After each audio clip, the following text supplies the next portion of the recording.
Augusto Carneiro de Albuquerque é graduado pela Faculdade de Medicina de Taubaté, doutor e livre docente em cirurgia do aparelho digestivo pela Universidade de São Paulo e chefe do Departamento de Gastroenterologia da Faculdade de Medicina da USP, com atuação na direção da Divisão de Transplantes de Fígado e Órgãos do Aparelho Digestivo do Hospital das Clínicas. O professor Carneiro é referência em transplantes na América Latina. Médico, cirurgião e professor, Dr. Luiz Augusto é membro de diversos conselhos, entre eles o Conselho Diretor do Instituto Central do Hospital das Clínicas e o Conselho Deliberativo do Complexo do HC. Também integra a Câmara Técnica de Transplantes de Fígado, Transplantes de Intestino e Multivisceral do Sistema Nacional de Transplantes e a Academia de Medicina de São Paulo. Ao longo da carreira, o professor Carneiro recebeu mais de 40 prêmios e o título de doutor honoris causa da Universidade Federal de Goiás por toda a sua contribuição à medicina. Escreveu 8 livros com trabalho acadêmico amplamente reconhecido no Brasil e no exterior.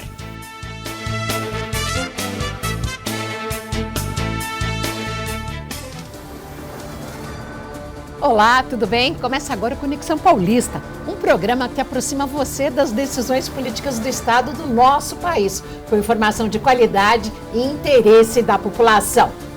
O Brasil bate recorde de transplantes com crescimento de 18% em relação a 2022. Foram mais de 30 mil cirurgias de alta complexidade em 2024. O SUS responde por 85% dos procedimentos e São Paulo é o maior centro de transplantes do país. Neste Conexão Paulista, temos o prazer de receber uma das maiores autoridades do Brasil e exterior quando falamos em transplante de fígado e também do primeiro transplante de útero entre pessoas vivas da América Latina.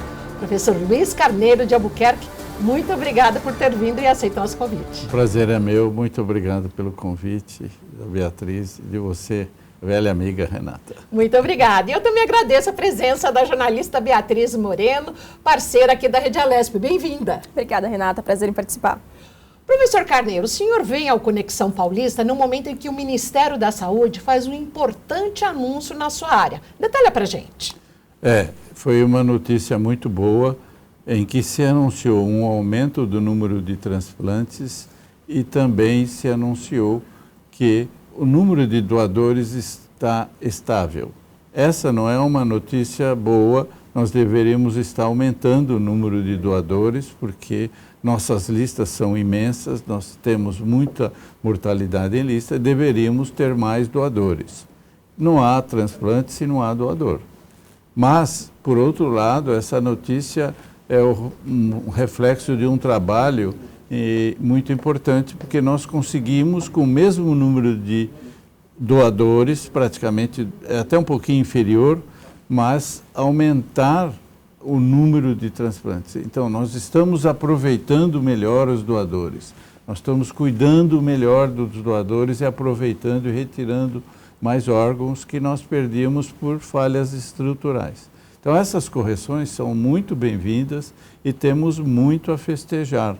Então, é uma notícia realmente boa, mas não podemos esquecer que a doação é a alma do transplante e temos que investir em doação. Beatriz Moreira.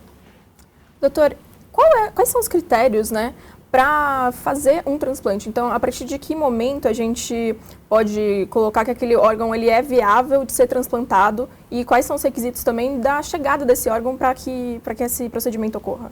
Isso.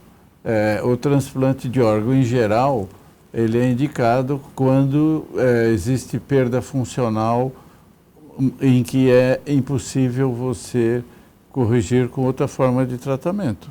No fígado, no pulmão, quer dizer, é uma perda da função pulmonar, do coração ou do fígado, né? E você, por exemplo, da córnea, a pessoa perdeu a visão. Então, a colocação de uma nova córnea traz de novo a visão dessa pessoa. Então, é muito importante.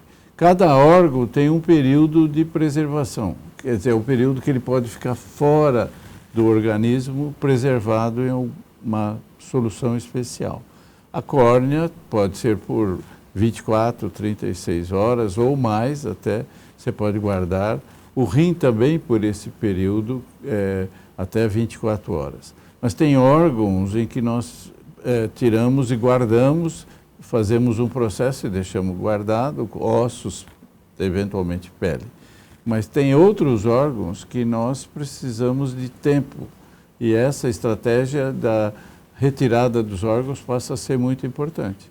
Então, o coração, o ideal é que seja 4 horas, pode ser um pouquinho mais, mas o ideal é que entre até 4 horas. Então, entre a retirada do doador e o implante no receptor, dentro dessa solução se passe 4 horas.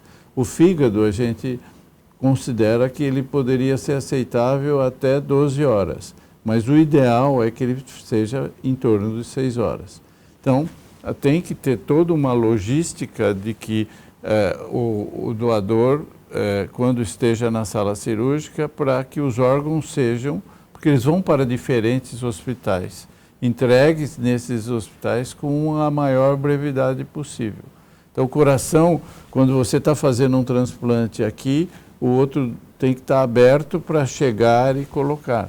Nós, fígado, nós começamos o transplante quando já temos a retirada, a certeza que o órgão é viável, é bom, e aí nós começamos já a operação do receptor, de quem vai receber, para que esse tempo seja o menor possível. Senão a gente pode ter uma disfunção do enxerto, que já complica muito.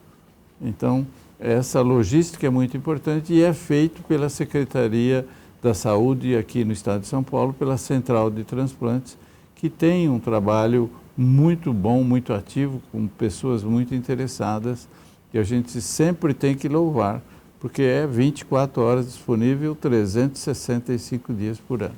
Daqui a pouco a gente volta nessas medidas do Ministério da Saúde, mas aí agora uma curiosidade. O senhor falou que em algumas vezes esse órgão ele é rejeitado ou ele não é bom. O que faz? Eu quero ser doadora, mas o que me impede de ser doadora? Quanto a doar, todos têm que ser doadores, é um aspecto muito importante. E a lei contempla que hoje só pode fazer a decisão final com aprovação familiar. O que acontece é que na hora de doar, as pessoas não sabem qual era a vontade e isso leva a uma negativa, porque existem conflitos na hora familiares, tem pessoas que são a favor, outras contra, e não respeitam a vontade do paciente. Então agora é importante, embora tenha um lugar onde você possa se inscrever e dizer que é doador, não será consumado se não houver a doação por um familiar no ato da retirada dos órgãos, lá no hospital. E a melhor coisa é conversar. Meus filhos sabem que se eu morrer pode tirar o que for possível. E essa é a minha vontade e quero que eles cumprem. E então a gente manifesta. Porque na hora da morte, uma perda lamentável, um acidente ou uma coisa inesperada, a gente está perdido num mundo emocional. E uma consulta dessa monta é de muita responsabilidade. Então, temos 40% de negativa no país. Enquanto que em estados aqui do Brasil mesmo, como Paraná, Santa Catarina, em que existe um trabalho hospitalar, em que tudo isso se discute, que olha, o parente já tem morte cerebral, as enfermeiras conversam e preparam, a negativa, existem cidades com 12% de negativa. Então veja, quanto nós podemos, porque esse doente já foi abordado, quantos doentes não doaram, e veja, mais 30% de pessoas poderiam doar se houvesse uma estrutura de doação boa em cada hospital. Então, esse é um aspecto muito importante e tem que ser comentado. E é aí que nós temos que trabalhar para aumentar a doação.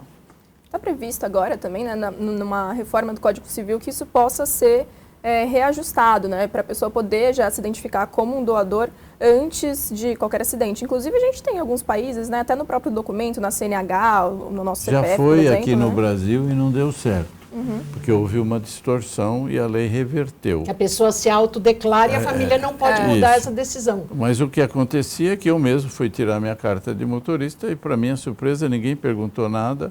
A anterior era de doador, quando eu fui ver a nova era não doador, porque o cara nem perguntava, ele já punha não doador. Então, e foi uma luta para trocar aquela carteira, porque me deu um trabalho danado.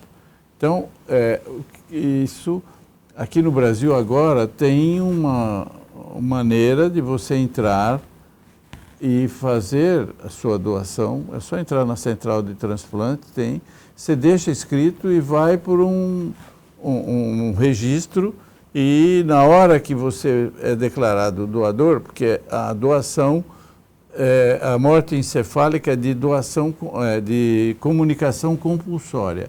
Por lei, o médico tem que comunicar. Então, quando ele comunica que teve morte cerebral, é só o hospital entrar no registro. Mas mesmo você tendo desejado doar, manifestado por escrito, a lei ainda protege ao extremo que, se alguém na hora da família negar, esse órgão não será usado. Então, são mecanismos de segurança muito grande para que não tenha nenhum mal entendido nessa hora. Mas a segurança é muito grande. Agora, professor Carneiro, condições pregressas de saúde no possível doador impedem essa doação? Um problema do coração, diabetes ou alguma outra questão? Renata, algum órgão pode ser doado. Ou córnea, na grande maioria, às vezes ossos, às vezes o rim, que é muito amplo. Então, não existe contraindicação, nem idade, carimbo. Por exemplo, fígado nos Estados Unidos, tem doador com 90 anos que doa o seu rim. Porque hoje não vale mais a idade cronológica, vale a idade biológica, não é? Então, nós temos que entender que temos cirurgiões ativos aqui no exterior com mais de 85 anos fazendo cirurgias. O hospital tem um controle sobre isso com resultados excelentes. E existem outros com 60 que são incapazes funcionais. Então, o diabetes não é contraindicação, insuficiência cardíaca não é. Então, nós temos que doar. E na hora que a paciente ou o paciente estiver num processo de doação, a equipe vai decidir. Se eu receber a doação, fui chamado lá, minha equipe vai lá buscar o fígado, abre e o doente tem cirrose, eu não vou transplantar um outro com cirrose também. Então, muitas vezes não dá certo devido a isso. Se o fígado que nós formos ou pretendemos usar tiver mais que 40%, 30% de gordura no fígado, o risco dele não funcionar é muito grande. E também aprendemos a tratar doenças, porque nós vimos que o impacto da gordura no fígado era muito maior do que a gente imaginava uns anos atrás. Que é a esteatose hepática. Que é a esteatose hepática, que quando ela é muito grande, você transfere o fígado de um doente para o outro, com todos os cuidados, e ele não funciona ou tem uma disfunção muito grave, que se o doente for muito grave, a somatória dos dois pode ter um desfecho negativo.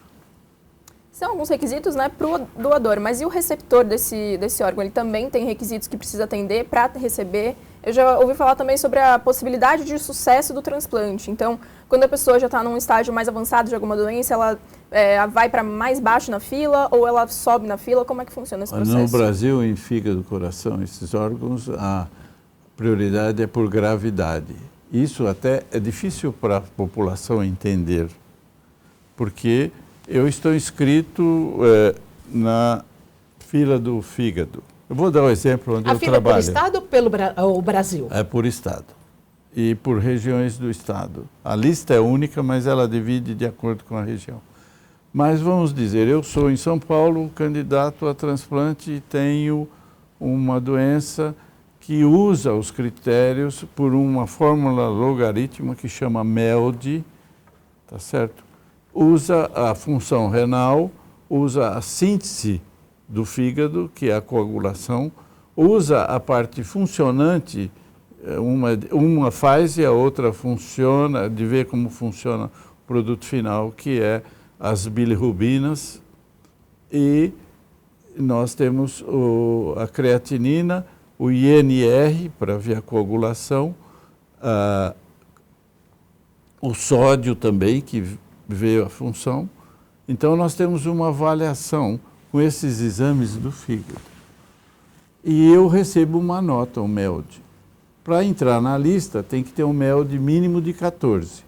E o máximo normalmente 40, 50, já é um doente muito grave. O que significa? O doente com 14 tem 95% de chance de estar vivo, 98% de estar vivo daqui a um ano.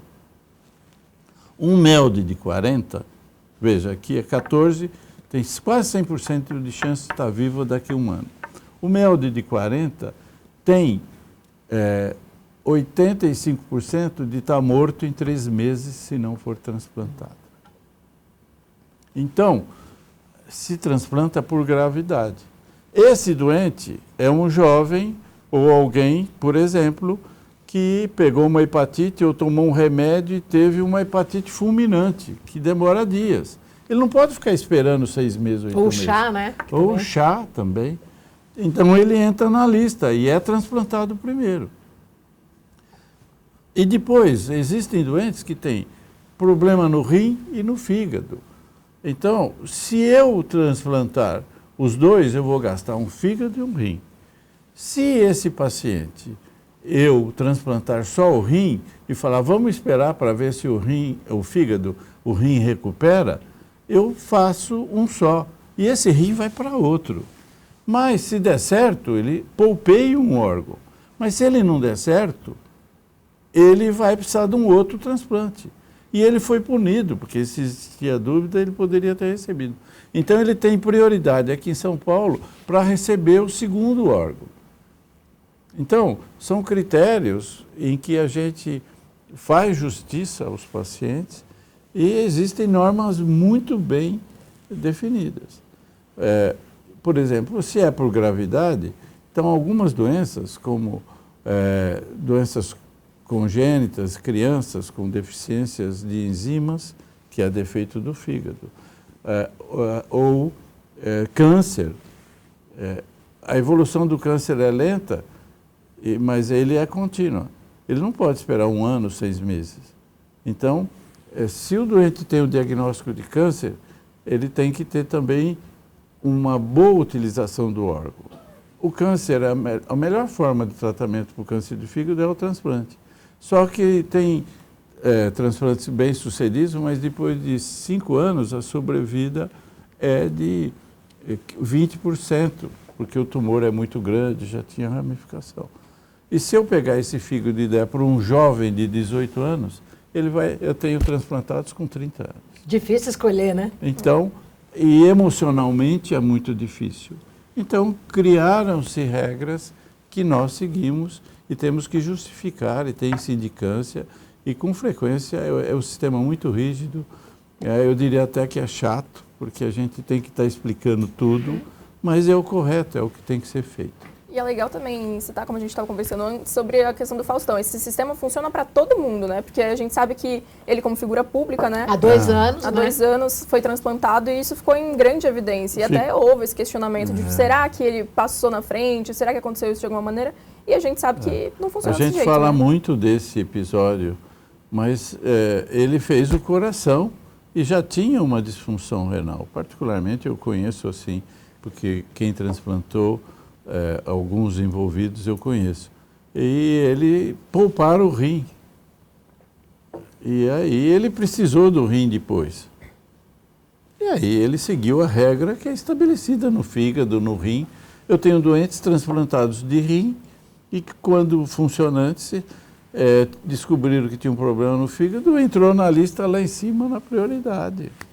Então, é o nosso dia a dia, só que quem vê de fora não sabe a legislação e a fiscalização e fica achando que houve alguma coisa... Algum favorecimento. É isso, mas não houve não, é a lei, é a lei.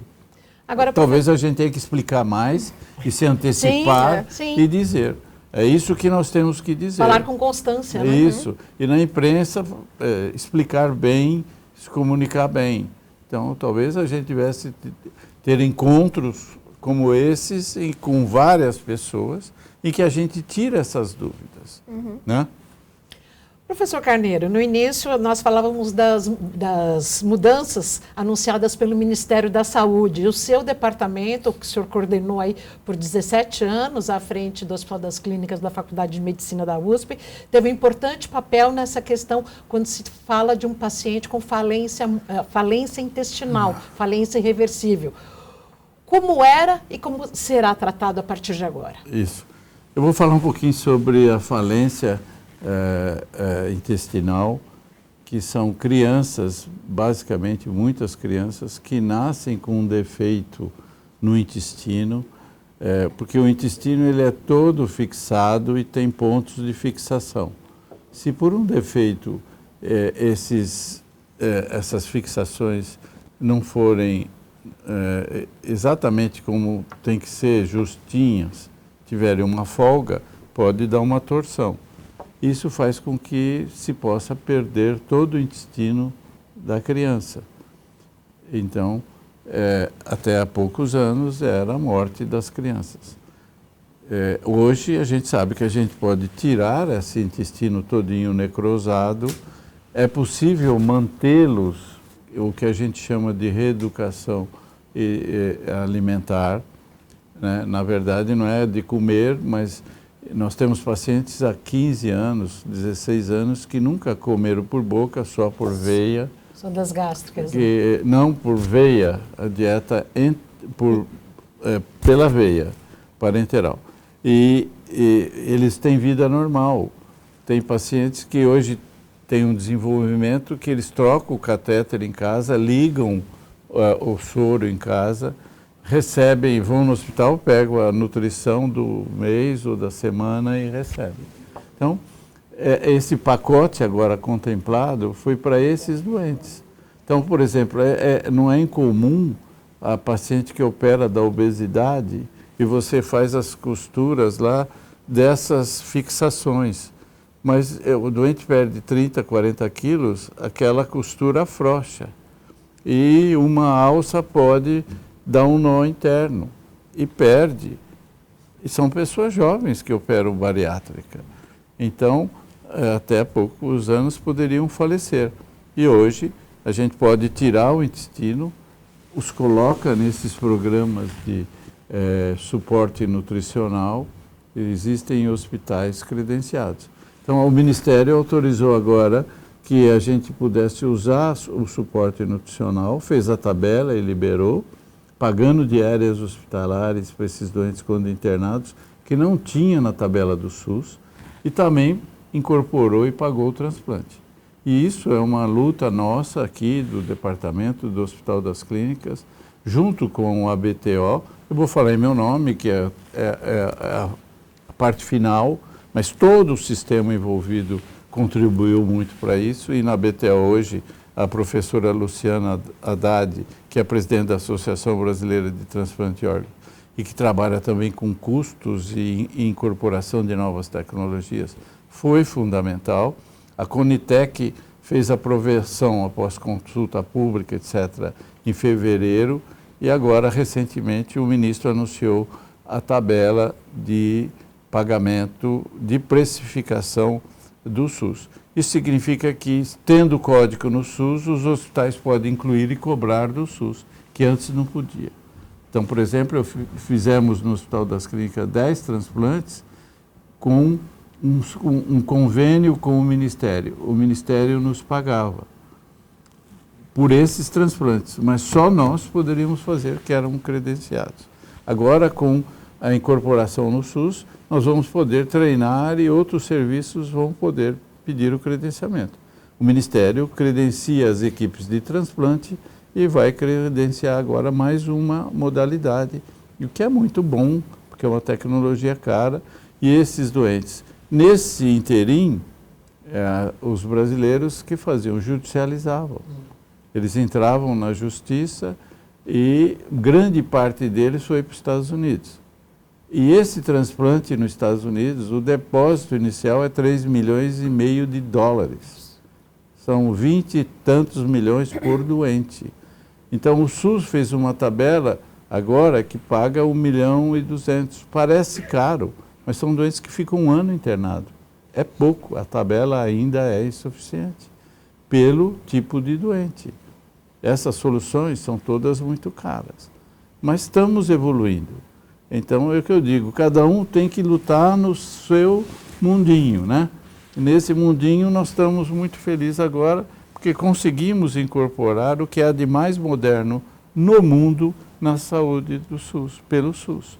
Então, eu sou fã do SUS e defendo muito o SUS, e trabalhamos no Hospital das Clínicas com o SUS, somos o maior serviço da América Latina em transplantes, então eu acredito que o SUS tem um papel fundamental. E temos que aprimorar, como tudo na vida, né? Temos que nos aprimorar e aprimorar o sistema. Beatriz. E tudo que vem do Hospital das Clínicas é uma referência, né? Não só para o Brasil, mas também para a América Latina, porque é um grande hospital, um hospital público, e que eu acho que, eu vou abrir um parênteses aqui, porque eu acho que às vezes a gente, como espectador, não entende tanto essa questão. Por que a gente não pode chegar no Hospital das Clínicas, num pronto-socorro, por exemplo, e pedir Bater na porta e pedir uma consulta? Isso tem que ser muito bem esclarecido. Não é a minha área, que eu não sou da emergência. Já que é um atendimento de excelência. Eu sou daquele que só vem encaminhado via cross, o doente que chega para mim. Mas eu, como participei dos conselhos, eu sei por outra viés. O Hospital das Clínicas, se abrir as portas, você vai lá hoje, com as portas fechadas, nós temos 40, 30 doentes em maca provisórias. E é uma luta, né? E nós recebemos, tem todo um sistema para o Águia que chega, que é o helicóptero com o doente, e que pousa, e esse doente vai para o nosso pronto-socorro, que é moderníssimo. Se eu ficar doente, tiver qualquer acidente, me leva para o Hospital das Clínicas. Não tem nada igual em São Paulo. Agora, não dá para chegar a pessoa com resfriado e que não vai conseguir atender. E é o melhor mesmo sendo na maca no corredor, né? Mas é isso mesmo. Agora, o doente chega com um começo de pneumonia, um quadro leve, e você chega um doente que caiu da moto. Esse doente da moto precisa de 3, 4 médicos. Um entuba, um ventila, outro dá... Então, o do resfriado vai ficando. Daqui a pouco, ele fica nervoso, que está esperando 2, 3 horas, e vira um problema. Então, precisa ter mais segurança, mais PS, para um objetivo que isso poderia ser atendido no posto de saúde ali do lado. Então, é difícil entender, mas o mundo inteiro é assim. Hospitais de alta complexidade não pode ser aberto, né? Quando eu opero uma vesícula ou uma unha encravada que precisa internar, eu estou tirando o leito desse doente com uma catástrofe abdominal que foi operado no interior e que já fez 40 cirurgias e está morrendo com 30, 40 quilos ou menos, um homem de 1,80 m, 1,90 m. Então, nós não dá. Nós temos que ter limitado. Nós temos a faculdade, prezamos muito o nosso ensino, somos a melhor faculdade do país, mas nós deixamos uma cota para ensino. E essas coisas menores eles vão aprender no hospital universitário, em que tem uma outra rotina. Então, é difícil a população aceitar, mas não tem outro jeito, não pode mesmo. E aí também entra essa questão da hierarquização da gravidade, né? Porque a gente tem um sistema que foi moldado para isso. Então tem ali a UBS, tem a UPA para pronto atendimento. O sistema foi pensado para a gente ser terciário ou quaternário. Só chega lá depois que alguém fizer o primeiro atendimento. Então, o sistema foi pensado assim, né? Conexão Paulista recebe hoje o professor Luiz Carneiro, uma das maiores autoridades do Brasil e no exterior quando falamos em transplante. Nós vamos para um rápido intervalo aqui, logo mais retomaremos a nossa entrevista. Fique com a gente.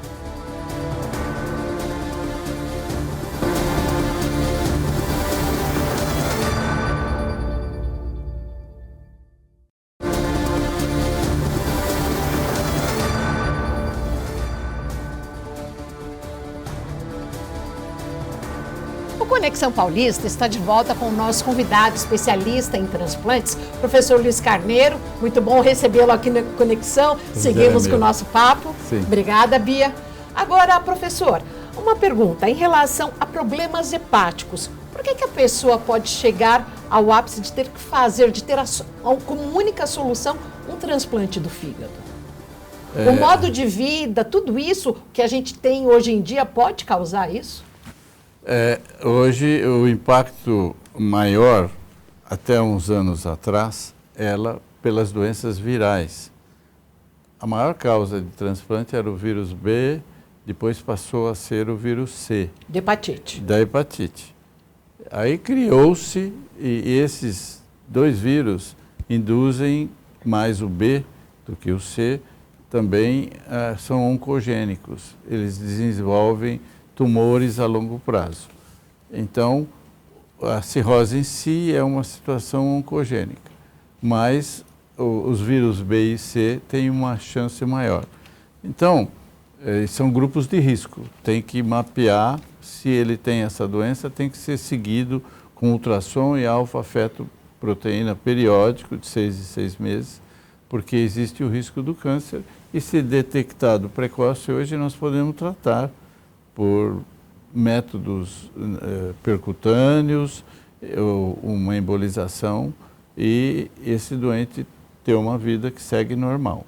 Se não feito, e quando aparece o tumor, tem que transplantar, porque ele tem uma cirrose e tem o tumor, e o transplante corrige a cirrose e o tumor. Agora, no dia a dia, o que nós estamos vendo é a mudança para o impacto do dia a dia. Antes era o vírus, é uma doença que a maior causa. Tem causas também congênitas, genéticas. Tem doenças genéticas, doenças que dão, mas que são mais raras. Agora, de massa, eu estou falando de massa, o que é mais frequente. Agora é a esteatose. Nos Estados Unidos já é a primeira causa de transplantes em grande parte dos Estados Unidos. O que é a esteatose? A esteatose é a gordura no fígado e que essa gordura no fígado leva a uma inflamação crônica do fígado. Né? Você come gordura, você come alimentos ricos em gordura, esses alimentos são absorvidos e vão pela veia do intestino para a veia do fígado, a porta, e vão para o fígado, e uma carga muito grande dá um processo inflamatório dentro da célula. E esse estímulo também é altamente oncogênico. Então, o que nós estamos vendo agora?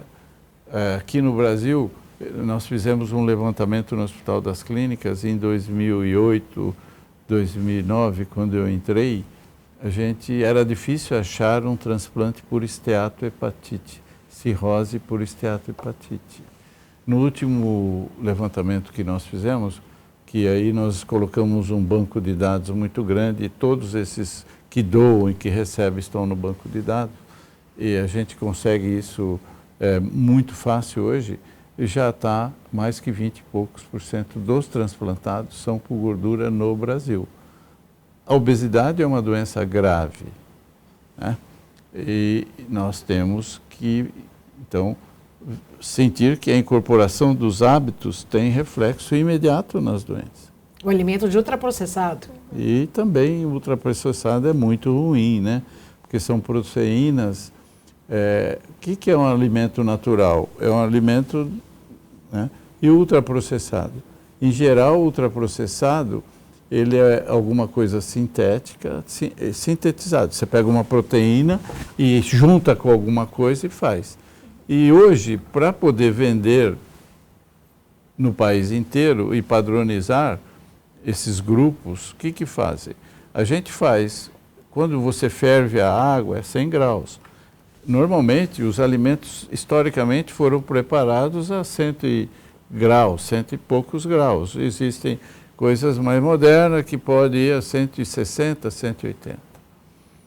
Esses grupos, eles não podem correr risco de, se ficar uma bactéria, crescer nessa atmosfera. A gente fazia e comia. Agora, isso vai lá, fica na estante um período. Tanto é que tem período de validade. E aí você pode ter uma bactéria lá e você está recebendo isso. Então, essa proteína já vem com defeito. E, além disso, o que eles fazem? Para diminuir a chance de ter uma bactéria, eles autoclavam e levam a 400 graus. Então, além da proteína V já alterada e modificada, ela vai sofrer outro dano estrutural, porque 400 graus mata tudo. Então, isso são repercussões. Isso vai lá, quando entra no fígado, dá um processo inflamatório. E as pessoas, então, passam a ter o que nós chamamos de síndrome metabólica. O doente que chega lá com esteatose, gordura no fígado, é diabético, hipertenso e tem circunferência abdominal aumentada, colesterol, triglicéride alto, né? Se você pegar, são 7 itens que nós levamos. Desses 7 que eu falei aí, triglicéride, lípides, circunferência abdominal aumentada, diabetes tipo 2, excesso de peso, né? E circunferência abdominal no homem 106, alguns querem menos, mas 106, e mulher 96, que já é muito. Se você tiver 3 desses itens, e você já tem o que nós chamamos de síndrome metabólica. Aí você vai lá olhar os exames de sangue, estão discretamente aumentados, não muito. Já é um sinal crônico de inflamação, aquilo está lá. Isso a gente vai refletir também na gordura visceral, né? Quando então, a gente faz que a gente quando faz, não precisa, é grosseiro, mede a circunferência. Se você tiver uma circunferência abdominal com sobrepeso, né? E tem que perder peso, a conduta é perder peso. Então, hoje os hepatologistas são todos, aí recomendam a perda de peso. É outro dilema que também vem uma perda de peso. Cada vez mais jovens nos consultórios? Mais jovens. Obesidade é um problema muito sério no Brasil e é infantil. Então, nós temos que cuidar disso, né? Mas para chegar ao ponto, né, da gente precisar de um transplante, tem todo um processo e outros procedimentos também que são feitos para tentar remediar essa situação, né? Então eu queria saber um pouquinho também. Aqui a hepatite B é vacinar e tratar, que já tem remédios efetivos. A esteatohepatite, o álcool é fazer perder peso e parar de beber, porque o álcool ainda aqui no Brasil é a principal causa.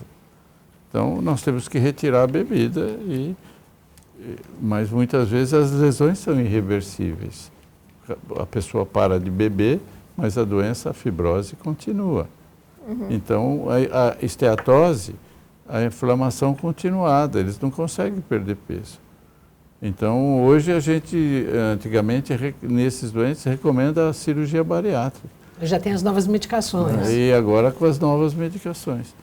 Então, as novas medicações, na visão nossa, ela é um protetor, ela diminui a incidência de câncer. Deixando o modismo de lado. Isso. Nós sabemos que o vírus B, vírus C, a gente conhece bem a história. Depois de 15 anos, ficam muito mais frequentes os tumores diagnosticados. A incidência vai aumentando com o tempo. A esteatohepatite, a cirrose por gordura, a primeira manifestação. A pessoa vai fazer um ultrassom e descobre que tem um tumor. Então, o tempo ainda não é bem claro para nós. Em que momento entra, então, o procedimento e tecnologias como a cirurgia robótica, né? A cirurgia robótica aí é para ressecar o fígado e, eventualmente, para ajudar no transplante. Tem grupos na Europa fazendo, mas ainda é um procedimento experimental, né? Encarece muito e muda o acesso e a estética. Eu acho que não é, o SUS tem outros, prioridades neste momento do que incorporar isso. Então, talvez a gente vá fazer isso no futuro. O HC faz ressecções hepáticas com robô, nós temos grupos treinados que fazem muito bem, com resultados maravilhosos. Mas ainda nós podemos fazer com muita segurança por videolaparoscopia, que é muito mais barato e o mesmo tempo e a mesma segurança. Mas o grupo também, né, no nosso departamento, foi feito toda uma programação O HC tem 2 robôs que funcionam, porque nós temos que estar nessa ponta. Sim. Mas é em número limitado, porque é muito caro. Professor Carneiro, o senhor tem 75 anos, 50 anos de carreira, por 17 anos esteve à frente da direção da divisão de transplantes de fígado e órgãos do aparelho digestivo do Hospital das Clínicas aqui da Faculdade de Medicina da USP.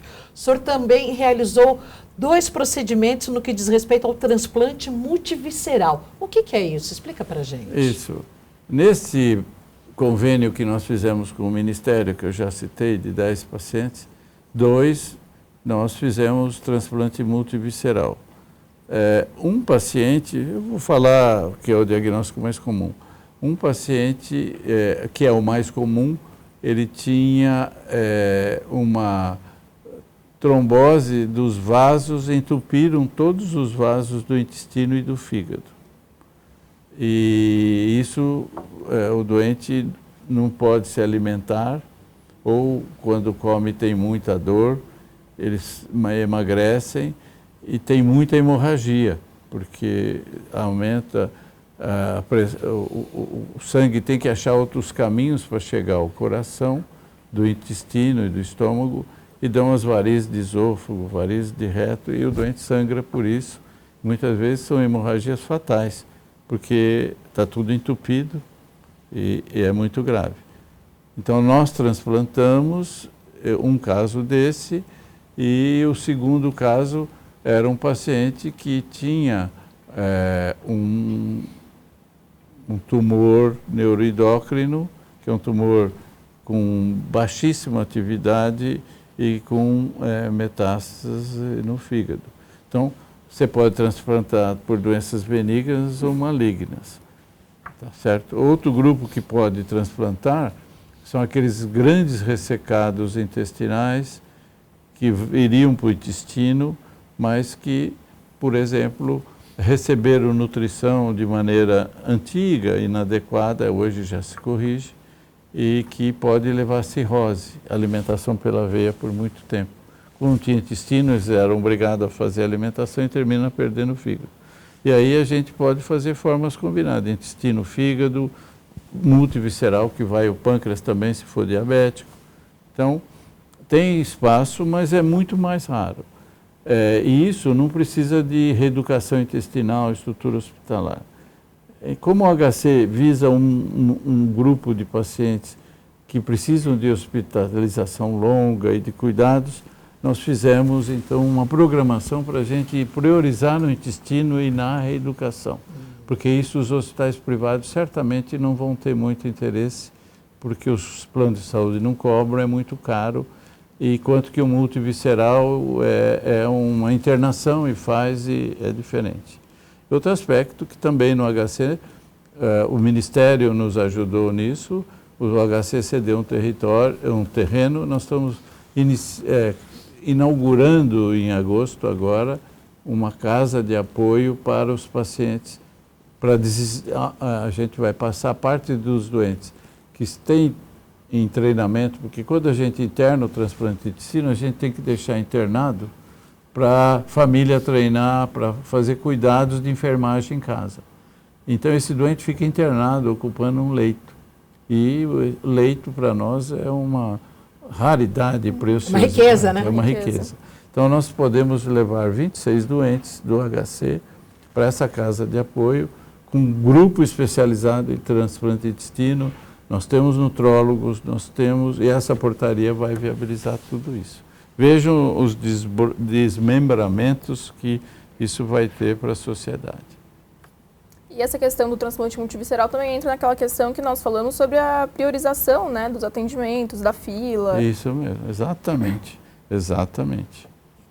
Agora, professor, em relação à questão do imunossupressor, por que o transplantado, aí o senhor pode abrir parênteses, precisa tomar um remédio para toda a vida? Porque, veja, a rejeição, o organismo rejeita o que não é seu, né? E essa é a grande evolução dos transplantes. Hoje nós temos remédios, drogas, que possibilitam a aceitação do órgão e tornam viáveis os transplantes. Porque no começo, lá nos anos 70, eles morriam por rejeição. Os remédios não eram tão eficientes, os doentes viviam uns anos, mas faziam rejeições crônicas e perdiam o órgão. Agora nós temos drogas excepcionais que resolveram muito a rejeição. Então você vê doente transplantado de coração há 20 anos, de fígado doentes há 40 anos, vivendo vida normal, correndo maratona, trabalhando. Então isso é um avanço maravilhoso. E o fígado em particular, a rejeição é muito rara com essas drogas, é muito rara. Eu digo que não é um problema nosso do fígado, né? Até hoje a gente entende, porque para o rim e para o coração a rejeição é uma enorme preocupação. Para o fígado isso não é tão grande, porque o número de células que a gente transplanta no rim é de 30 milhões, o coração 40, o fígado é 2 bilhões de células, em torno de 1.800 a 2.200. Então o que eu digo, ali é uma briga entre o organismo de fronteira, né? Igual brigar lá na fronteira com a Argentina e com o Paraguai, fica aquela guerra, como está na Ucrânia agora, infelizmente, e que eles podem ocupar o país ou a gente rejeitá-lo e fazer ali, deixa lá. Então essa é uma maneira. O fígado é uma ocupação, né? Esse número de células ocupa e depois de 10, 15 anos, 10% a 15% desses pacientes poderiam viver sem imunossupressão. Às vezes é difícil convencê-los, ele fala, doutor, eu estou tão bem tomando só um comprimido por dia. Então, a rejeição evoluiu muito, muito, e tem novas drogas agora que a gente usa na rejeição do tumor, na imunossupressão do fígado com tumor, porque a droga ainda tem um efeito também contra a célula tumoral. Esses que, além de imunossupressor, diminuem carga viral de vírus, etc. Então, a gente pode até direcionar a modalidade de imunossupressão que nós queremos. E tem alguma questão de critério de compatibilidade, uma questão de tipo sanguíneo, ou isso hoje já não... No fígado. O fígado é peso e tipo sanguíneo. Então é tipo A, né? E recebe de A, né? B recebe de B. AB recebe de AB. Aí tem algumas, só que nós temos 45% da população, mais 47, 48, que é O. O recebe de O e doa para todo mundo. Nós temos 40 e poucos por cento de doação pelo tipo, de pessoas com tipo A. E 1% ou 2% com AB e B. Quer dizer, você ficaria na fila eternamente. Então, o que são aquelas normas que nós discutimos lá para proteger? Tirar um do O é muito pouco.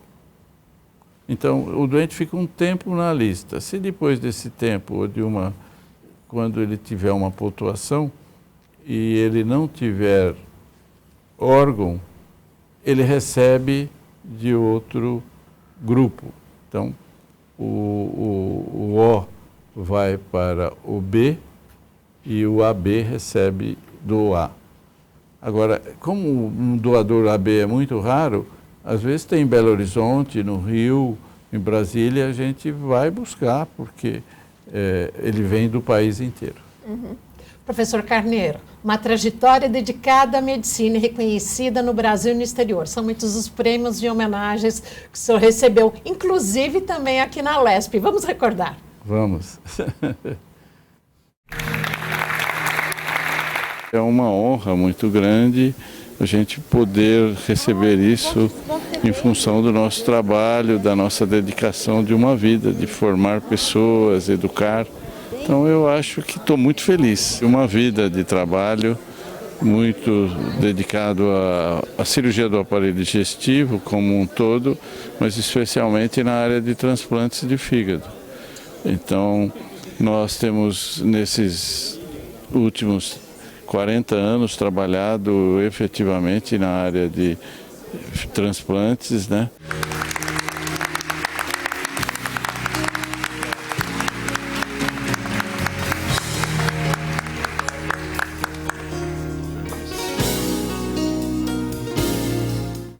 Grande momento. Já se vão quase 50 anos. Em 2019, o senhor recebeu aqui na Lesp Escolar de Honra ao Mérito Legislativo, a mais alta honraria concedida pela Casa. Obrigado. Me orgulho muito disto, e principalmente com o hoje vice-presidente Alckmin, né, estudamos juntos na faculdade, e também eu fui presidente do centro acadêmico, e ele era meu, na época, secretário, e depois foi quem sucedeu no centro acadêmico. Então temos uma história muito longa, e ali também o deputado Itamar, que é de São José dos Campos e é médico, e que lutou e me incentivou muito a fazer um serviço de transplantes lá em São José dos Campos. E a ideia e o entusiasmo de Itamar é insuperável. E agora eu voltei lá, também foi uma festa bonita, que o grupo fez 500 transplantes. Eu comecei e hoje deixei para o Dr. Jorge Padilha, que é o chefe, muito ativo, um cirurgião de mão cheia, um grande cirurgião e um ser humano muito, muito bom. E eles fizeram 500 transplantes. Então eu fiquei extremamente orgulhoso de ir lá comemorar esse trabalho aí deles. Nós estamos aqui na Casa do Povo, na Alesp. De que forma os parlamentares atuaram e ajudaram todo esse segmento de transplantes aí ao longo dos anos? Olha, eu não posso nominar deputado por deputado, né? Mas eu uma vez vim aqui, aí o deputado falou para mim: doutor Carneiro anda com chapéu na mão, vem aqui toda vez pedir dinheiro. Então nós recebemos muito. A casa de apoio, que o HC deu o terreno e o Ministério deu uma parte, que foi para a obra física, e equipamentos, essas coisas, foram deputados daqui. Com emendas parlamentares. Com emendas parlamentares que nos ajudaram. Então, existe um vínculo muito grande do HC, e eles nos recebem maravilhosamente bem. Com a Assembleia, aqui os deputados têm uma participação ativa na vida do HC. São muito importantes para o HC, muito importantes. E o HC hoje depende muito dessa verba parlamentar que vem. É muito importante, é muito importante. Beatriz. E a gente tem um papel também aqui na Lesp de conscientização, né? Então a gente tem alguns projetos de lei que focam aí na conscientização sobre a importância do transplante, e aí entra também no que a gente comentou sobre essa informação que a família precisa ter no momento em que tem a necessidade de uma autorização para doação de órgãos. Eu acho que é muito importante, né? Essa legislação é fundamental. E também aí muitas vezes a gente vem aqui pedir para que se faça determinada lei, ou se vete determinados itens que nós achamos não serem interessantes à doação, né? Por exemplo, agora, a doação de órgãos, as equipes que vão lá retirar órgãos têm um recebimento por isso, e os hospitais também têm que receber, porque é um gasto extra, desculpe, né? É um doente que vai fazer um procedimento cirúrgico a mais e fica mais um dia ou dois na UTI. Então, o SUS, a gente conseguiu integrar que se receba algumas coisas. Mas, por exemplo, agora, aqui em São Paulo, existe a tabela que eu acho que foi maravilhosa, o SUS paulista. E, infelizmente, e a gente já tem falado com alguns deputados, o secretário da Saúde agora fez uma correção da tabela, todo mundo recebeu 400%, que era 3 vezes a tabela extra.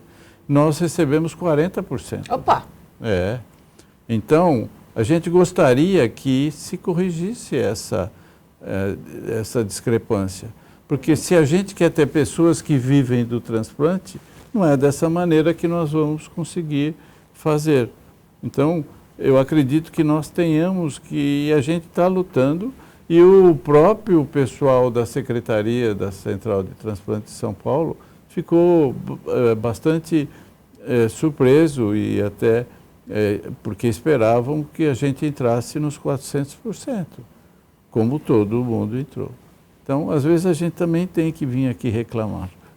Tenha certeza que o secretário da Saúde, Elísio Paiva, é nosso telespectador e certamente estará, então, ouvindo e registrando. Eu espero que ele registre e fale, porque nós temos falado com assessores e disse que isso é uma política do secretário. Eu ainda não o encontrei, mas estou procurando encontrá-lo para a gente poder ver se luta por essa correção. Com certeza. Agora, um médico que trabalha tanto, um professor, tem a diversão também. Eu sei que o senhor tem uma paixão. Inclusive, nós vamos ver umas fotos aqui que a gente vai mostrar aqui na Rede Alesp no nosso Conexão. Aqui, ó, o senhor pode olhar para cá e... Vocês conseguiram isso? Eu sou ciclista de horas vagas. Todo final de semana? Amanhã eu pretendo estar na ciclovia, cedinho, pedalando. É muito bom. É um exercício maravilhoso e eu adoro. Eita, olha essa. E do Corinthians, né? Haja coração? Estamos numa fase que precisa de muito coração. Tá difícil. Tá difícil. Tá difícil ser corintiano, né? A gente está sofrendo ultimamente. É isso mesmo. Eu brinco muito com os doentes, viu? O cara chega e fala, não sei o que lá, o doente fala, né? Desculpa. Aí eu falo, olha, eu vou botar um fígado que vai aguentar o tranco. Eu vou arranjar um doador corintiano para você, porque ele está acostumado ao tranco. Né? A gente. O coração do médico é corintiano. É corintiano. E há quanto tempo, doutor, está no esporte?